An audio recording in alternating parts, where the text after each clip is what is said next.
Hello everyone and welcome back to the other background informations. Today we're doing a character profile and now we're dealing with the bad guys in Reciprocity, so there'll be a couple of them, but hopefully you'll find it interesting. As always, I'll do a quote from the story they're in, and then I'll give you some background information as to what made me decide on this character, and then I'll give you the character profile. So here we go, we're doing the first big baddie, which is Enok. So let's get to that. He got pushed into the dream world where nightmares and their ilk live, and we're thankful for it because he can't get out. But he had several pet pied crows. They used to be able to communicate with him, told him what they learnt when he wasn't stalking around watching people. He was a horrible spy, knew everything, saw and heard everything, and it was hard to escape him if he learnt you were not happy. I remember a moment when Hernando was the only one strong enough to throw him off, only one he was cautious of, Barmer Bundy and the Jaguar brothers. That harpy was once beaten to the ground by him for trying to step out, and we never saw what happened to her in the end. Just thinking about him, Enok probably stalks around in people's dreams, probably loves being a nightmare, although if you make a little porridge panther and stick it in the microwave, the nightmares ease up. Quote from Reciprocity. I think that paragraph from Vix covers it.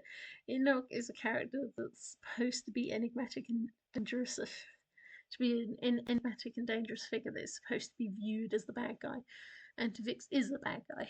But there's more to it. Enok is someone devoted to the person that saved them, and they're also trying to make the world a better place. We meet other characters in the story, and Enok, we start to see where they're not a wholly evil person. We actually start questioning everything, although Vic's reasons will make sense, but it's separate from the way others think about Enok. He's supposed to be interesting, and yes, I was worried about the evil disabled character trope that was coming from the fact he was mute, but when we get to our understanding, we find the truth is not black and white. In fact, we might think that apart from their interactions with Vix, that are always unpleasant, they might not actually be a villain. But we'll see. I'm probably spinning a bit too much with that, but I wanted to make the point that in Reciprocity, the whole thing is designed that nothing is black and white. I mean, we've got characters held up as heroes, proving they're pretty prejudiced and all sorts through it, so only the main kids are the good guys, and even then, some might not be. So it's sort of, Enok is like the ultimate bad guy, but actually, like, almost like a feint.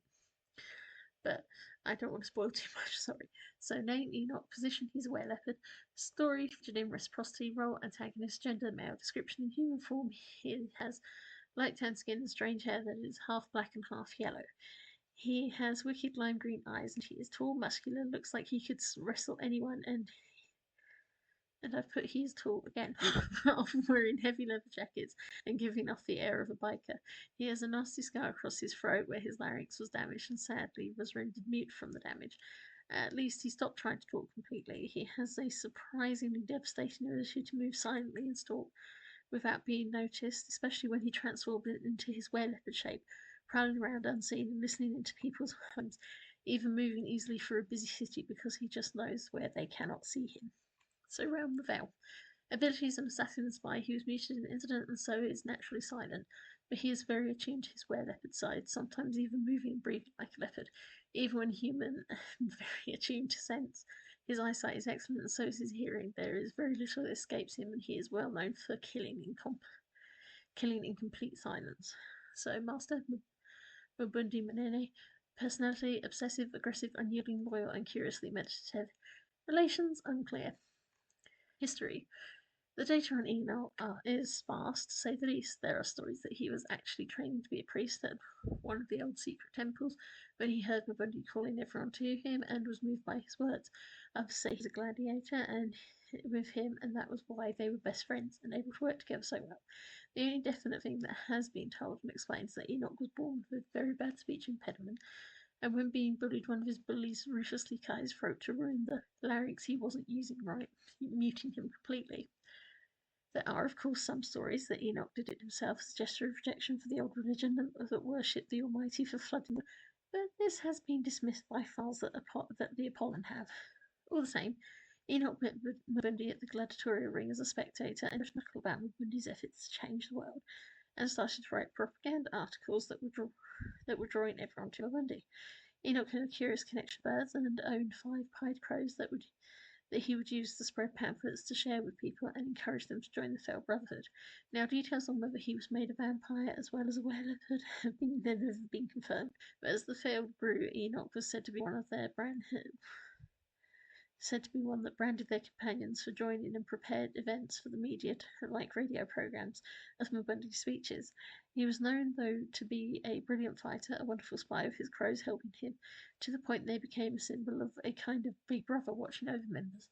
Now, during the last few battles of the war, Enok was involved in a battle that led him being knocked into the area of the dream world, poisoned by nightmares he was fighting with, and sealed off from the real world.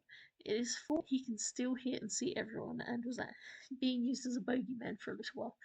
But there were rumours that he was actually killed, but that he'd been turned and so resurrected to rebuild the ranks. Final comment?